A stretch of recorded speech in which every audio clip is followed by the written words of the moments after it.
నమస్కారం. మీ పేరేంటి తల్లి? గురమ్మ గురమ్మ గురమ్మ. బండి గురమ్మ. ఇద్దరు తల్లి కూతుర్లా? ఏమో ఏడుస్తున్నావా? ఏమో ఎందుకని? ఏమైంది తల్లి? 7 సంవత్సరాలు అలా ఉంటుంది. ఏమైంది గురమ్మ? ఇల్లు మీదేనా? ఇంట్లో మీరిద్దరు ఉంటారమ్మా? మీ ఇల్లు వేరేగా ఉందా? ఇదేనండి, ఇద్దరు. ఇదే ఇల్లా? మా ఇద్దరు ఉన్నారండి, అబ్బాయిలు ఉన్నారు. అక్కడ ఊరు కాకినాడ ఒకటి, మా హైదరాబాద్ ఒకటి పోయారండి. మీ కొడుకులు ఉన్నారు? ఉన్నారు, పోయారండి హైదరాబాద్. ఎప్పుడు వస్తున్నారు? ఎప్పుడో వస్తారండి, వాళ్ళకి ఏదో పని ఉంటే అది రారు. నన్ను చూడలేకపోయారు. నిన్ను చూడడానికి రారా? చూడడానికి రారండి. అవునా? మీ అమ్మ ఏడుపుకి కారణం అదా? ఏమ్మా ఇల్లు ఇద్దరు ఆడవాళ్ళు ఉండి, ఇద్దరు మగాళ్ళు కొడుకులుండి ఇల్లు ఏమి ఇలా ఉంది? కట్టలేదండి, ఎవరు కడతారండి? అలాగే గవర్నమెంట్ దాకా కట్టుకున్నామండి. పేషెంట్ గారిని అడిగి వేసుకోండి అమ్మ అంటే వేసుకున్నామండి. కొడుకులు వచ్చినప్పుడు ఎక్కడ ఉంటారు? కొడుకులు ఉంటారండి, ఇంట్లో ఉంటారు. ఇల్లు మీదేనా? నీకు పిల్లలు ఉన్నారా? మా అగ్గర పిల్లలు, ఇద్దరు పిల్లలు. నీకు పిల్లలు ఉన్నారా? నాకు లేదండి. ఆ మొక్క చెప్పు తల్లి. లేదండి. నీ పిల్లలు అన్నట్టు చెప్తావు ఎందుకు? మరి ఆ పిల్లలు నీతో ఎందుకు ఉంటారు? మీ అక్క పిల్లలు నీతో ఉండరు కదా? అదే అక్క ఇల్లు అండి. అదే మా అమ్మ అండి, మా తమ్ముడు అక్కడ ఉన్నారండి. చూడండి, చూడండి, మాకు అవసరం లేదు. చూడండి. మీ అమ్మ తమ్ముడా? మా అమ్మ అక్కడ కొడుకండి, ఒకడు ఒక కొడుకున్నాడండి అమ్మకి. మా అమ్మకి మీ అన్నయ్య తమ్ముడు? తమ్ముడే. చెప్పు. తమ్ముడు అయితే చూడలేదండి. 7 సంవత్సరాలు అవుతుంది మా నాన్నగారు చచ్చిపోయి. 7 సంవత్సరాలు అంటే చూడని వెళ్ళేస్తాను. పెళ్లి పిల్లలు ఎవరు లేరు? ఉన్నారండి, ఇద్దరు పిల్లలు ఉన్నారు. ఆడ మగానండి ఉన్నారు. అదే వాళ్ళ పిల్లలతో కాలం ఉంటున్నారండి. మమ్మల్ని చూడలేదు. మా అమ్మని నేను తీసుకొచ్చేసి నా దగ్గర పెట్టుకున్నాను. మీ ఆయన? మా ఆయన చచ్చిపోయాడండి. నీకు పిల్లలు లేరు? లేరండి, చచ్చిపోయాడు. మా ఆయన చచ్చిపోయి 17 సంవత్సరాలు అవుతుందండి. మా ఆయన చిన్నపిల్లలు. మీ అమ్మగారికి పెన్షన్ వస్తుందా? పని వస్తుందండి. నీకు వస్తుందా? వస్తుందండి. మీ ఇద్దరికి పెన్షన్ 8,000 వస్తున్నాయా? ఆ 8,000 వచ్చినప్పుడు నెలకు ఒక 4,000 పక్కన పెట్టుకుని ఇంటికి ఒక తలుపు ఏర్పాటు చేసుకోవచ్చు కదా? ఇద్దరు తింగరోళ్ళగా ఉన్నారు. ఏం చేస్తామండి? ఏడ్ చేస్తావా? వచ్చిన డబ్బులు ఎక్కడ దాస్తున్నారు? ఆ సూట్ కేసుల్లో దాస్తున్నారా? ఎప్పుడు అయిపోతుంటాం. ఏమైపోతున్నాయి తల్లి? ఏం వాడుతున్నారు? తిన్నాకని మరి కొనుక్కోవడం కంటే హాస్పిటల్ మందులు. ఆ అమ్మకి మందులే, నాకు మందులే. ఏ అమ్మకి మందులు? మా అమ్మకి మందులే, నాకు మందులు. నీకేం మందులు తెలియదు? అమ్మా ఎక్కడికి? ఆగు ఆగు. ఎక్కడికి? కాగితాలు. కాగితాలు ఏంటి? మందులు కాగితాలా? నేను డాక్టర్ని కాదులే కానీ వదిలేసే. ఎంత అవుతున్నాయి నీకు మందులకి గురమ్మ? ఒక 1000 రూపాయలు అవుతాయండి. ఒక 1000 రూపాయలు అవుతున్నాయి. తినడానికి మీ ఇద్దరికి ఎంత అవుతుంది? 2,000 అవుతుంది నెలకి.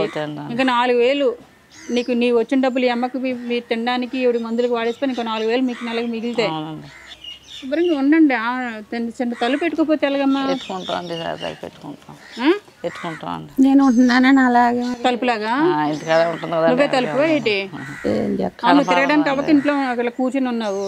అక్కడ కూర్చొని ఆడుకొని ఉంటుందండి, ఎక్కడికి వెళ్దాం. ముసలాళ్ళు అయిపోతే ఎవరైనా అంతే తల్లి, ఎక్కడికి వెళ్ళరు, ఇక్కడే ఉంటారు. అందుకే వయసులో ఉన్నప్పుడే పని చేసుకోవాలి, కష్టపడాలి, డబ్బులు సంపాదించుకోవాలి. ఇప్పుడు నువ్వు మంచిగా ఉన్నావు కదా, నువ్వు పని చేయవా? బాగోదండి. ఏం బాగోదు? అదే కాగితాలు. ఎప్పుడు వచ్చింది మీకు? మా ఆయన ఉన్నప్పుడే వచ్చిందండి. మీ ఆయన ఉన్నప్పుడు. మీకు ఎన్ని సంవత్సరాలు అయింది వచ్చి చెప్పండి? సుమారుగా 10 సంవత్సరాలు అవుతుందండి. మీ ఆయన చచ్చిపోయి 15 ఏళ్ళు అవుతుంది. 15 ఏళ్ళు కాదండి, 12 సంవత్సరాలు అవుతుందండి. ఆ వ్యాధి వల్ల చనిపోయారు, మామూలుగా చనిపోయారా? ఆ వ్యాధి వల్ల చచ్చిపోయారండి. నేను నమ్మను. లేదండి, చచ్చిపోయారు. ఆయన అంతగా చచ్చిపోయారండి. ఆ వ్యాధి అంత చచ్చిపోయిన తర్వాత 2 సంవత్సరాలు నేను చూపించుకున్నానండి. చూపించుకుంటే నాకు అలా అన్నారండి. అప్పుడు కానీ మందులు వాడుతున్నానండి. మందులు అవి ఫ్రీగా ఇస్తారు అనుకుంటాను. ఇస్తారండి, అక్కడ వెళ్ళి ఇస్తారు. గవర్నమెంట్ హాస్పిటల్ ఇస్తారు. నెలలకి వెళ్ళి తెచ్చుకుంటామండి. మీ ఆయన ఎలా చనిపోయారు? మా ఆయన నీరసం వచ్చేసి వెళ్ళిపోయాడు. నీరసం వచ్చి వెళ్ళిపోయాడా? ఎక్కడికి? చచ్చిపోయాడండి. అక్కడికి వెళ్ళాడా? ఎన్ని సంవత్సరాలకి వెళ్ళిపోయాడు? 7 సంవత్సరాలు అవుతుందండి. 7 సంవత్సరాల క్రితం చనిపోయాడా? 7 సంవత్సరాలు. బ్రెయిన్ వచ్చేసి చచ్చిపోయారండి. బ్రెయిన్ వచ్చేసి చచ్చిపోయారు. బ్రెయిన్ కి అదే బ్లడ్ గడ్డగడేసిందండి. బ్లడ్ గడ్డగడేసి క్లాట్ అయిపోయిందా? బీపీ ఎక్కువైపోయిందని. ఈ చెప్పులు ఎవరివి? బొమ్మలు పిల్లలు ఆడుకుంటారు. మీకు ఆరోగ్యం బాగోదండి. చెప్పుకోలేని వ్యాధి వచ్చింది. మందులు వాడుకుంటున్నారు. పని ఏం చేయట్లేదు? ఏం చేయలేదండి. పని అంటే అది వచ్చిందని చెప్పి మీరు పని చేయడం మానేశారా? ఇంకా పని చేయలేకపోయారండి. ఎండలోకి వెళ్తే ఒళ్ళు అంతా మంట వచ్చేస్తుంది అన్న. ఎండలో పనికి వెళ్ళలేదండి. సరే పోన్లే కానీ ఇప్పుడు మందులు వాడుకోండి కానీ ఇంటికి ఒక తలుపు పెట్టమ్మా. పెడతాను. ఒక నెల డబ్బులు పక్కన పెట్టి ఎంత అయిపోతుంది? చిన్న ద్వారా ఇది పెట్టుకుంటే సరిపోతుంది మీకు. పెడతాను. కర్రలతోనైనా వెదురు కర్రలతోనైనా మీరు ఇక్కడ ద్వారబంధం పెట్టుకోవచ్చు. మీకు బాధ్యత లేదు తెలుస్తుంది. అస్సలు మీకు బాధ్యత లేదు, ఆడవాళ్ళు ఎలా ఉండాలో తెలియలేదు. నిజంగానే. మీ పేరు ఏమన్నారు? రాజు అండి. రాజు రాణి. పేరేటి అబ్బాయి పేర్లు అంటే పెట్టుకున్నారు? అబ్బాయి పేర్లు అండి. మీకు బాధ్యత లేదమ్మా. ఇల్లు ఆడవాళ్ళు ఉన్న ఇల్లు కొన్ని ముసలిదంటే వదిలేయపోయి అయిపోయింది. ఈవిడికి లేదు తిరం. చేయించుకుందాం చేయించామండి. చేయితే డబ్బులు లేకుండా వదిలేసానండి. అలా ఆ గొడవను ఎడిట్ చేసుకుందాం అనుకుంటే డబ్బులు లేవండి. ఇంకా అలా వదిలేస్తే ఇంకా కట్టలేదండి. ఏడు కడదాం అనుకుంటే ఈ బోర్డు కమ్మారుతున్నాను కదా, బోర్డు డబ్బులు అయిపోతున్నాయని అడిగించలేక వదిలేసానండి. ఎంత అయిపోద్దమ్మా? అవుతాయండి 1200 కమ్మారుతున్నాక అవుతాయండి. తూరు రావడానికి కట్టడానికి 500 ఒక మనిషికి అవుతున్నాయండి డబ్బులు. కట్టలేక వదిలేసానండి. ఆడది ఎక్కడ చేసుకోవాలండి నేను? వాళ్ళు వ్యవసాయం చేసుకునే వాళ్ళు కదా, సాయం చేయండి రా పిన్నిని కదా నేను, కొంచెం సాయం చేయండి అమ్మ కొడుకులని మనం కూడా ప్రేమగా మాట్లాడాలి. ఇరుగు పొరుగు కాదు, మన పిల్లలే కదా. అంటే నీ పిల్లలే, అక్క పిల్లలు అంటే స్వయంగా నీ పిల్లలతో సమానం వాళ్ళు. నీకు నీ అక్కకి రక్త సంబంధం ఉంది కదా, ఇంకా వాళ్ళు నీ పిల్లలతో సమానం. నువ్వు చూసుకునే దాన్ని బట్టి వాళ్ళు నిన్ను చూస్తారు. లేకపోతే తలుపు పెట్టలేకపోయారు వాళ్ళు. ఒక 500 1000 రూపాయలు పెడితే 2000 పెడితే ఒక తలుపు వస్తుంది. సరే పోనీలే, ఇంకా తెలివితేటలు లేకలో ఉన్నారు అందుకని. కానీ సరే పోనీ. ఇంట్లో బియ్యం అవి ఎక్కడ పెట్టుకుంటున్నారు? డబ్బాలు ఉన్నాయా? డబ్బా ఉందండి. ఇల్లు అది శుభ్రంగా చేసుకోండి. ఇల్లు చక్కగా పోనీ ఇల్లు అయినా పర్వాలేదు, నీటికి కొంచెం కారిపోతుందండి. కారిపోతుంది పాకంతా.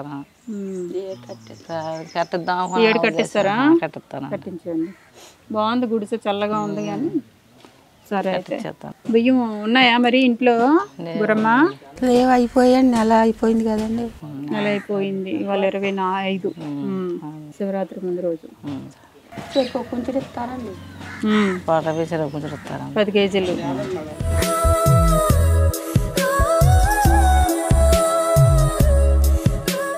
ఇది మన పని మనిషి రిజెక్ట్ చేసిన చీర, నచ్చలేదని చెప్పి మా పని ఆవిడకి ఇస్తే నాకు ఈ చీర నచ్చలేదని చెప్పి ఇచ్చేసిందండి.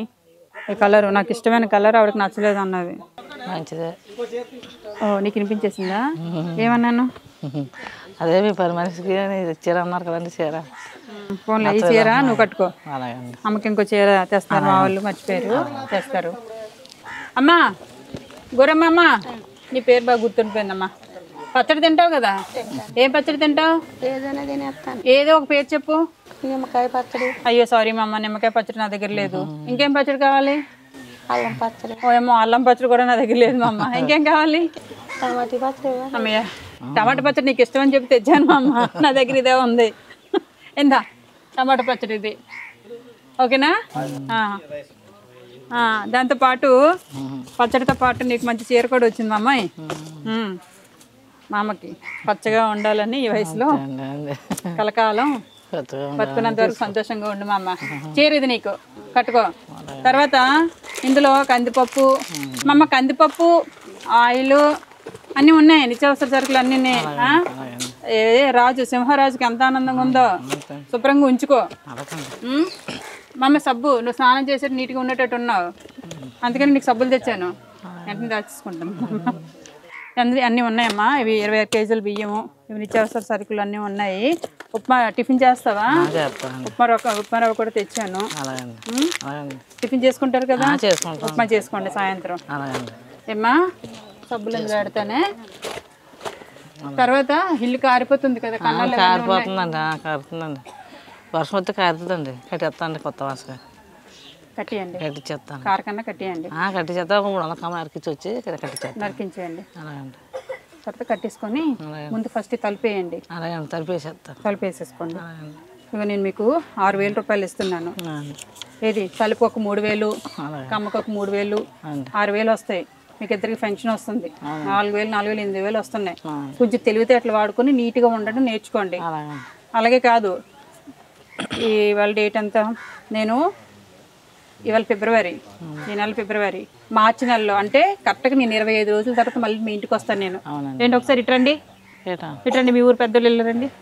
ఇవాళ 25వ తేదీ కదా, వచ్చే నెల 25వ తేదీ కల్లా నేను ఈ ఇంటికి వస్తాను. నేను ఇక్కడ తలుపుకి ఇల్లు కారిపోతుంది కమ్మకి వాటికి నేను 6000 రూపాయలు ఇస్తున్నాను.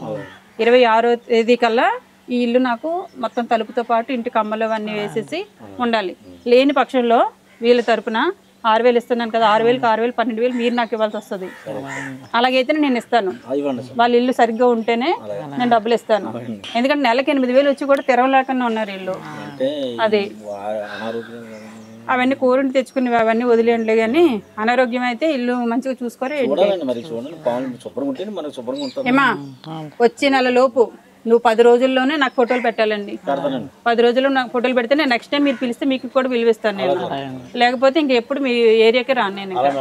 ఓకే, 6,000 వీళ్ళకి, తలుపుకి 3,000, ఇంటికి అమ్మకు 3,000. మళ్ళీ మళ్ళీ చెప్తున్నాను, మీకు తినడానికి వాటికి అన్ని ఇచ్చాను, ఓన్లీ ఇంటికి శుభ్రం చేసుకోవడానికి ఇస్తున్నాను. ఓకే, తీసుకో అమ్మ. 6,000 ఇస్తున్నాను. శుభ్రంగా నీట్గా ఇదంతా మట్టి అది ఖాళీగా ఉండేటప్పుడు ఇంత మట్టి తెచ్చుకుని ఇదంతా ఫిల్ చేసుకోవచ్చు కదా.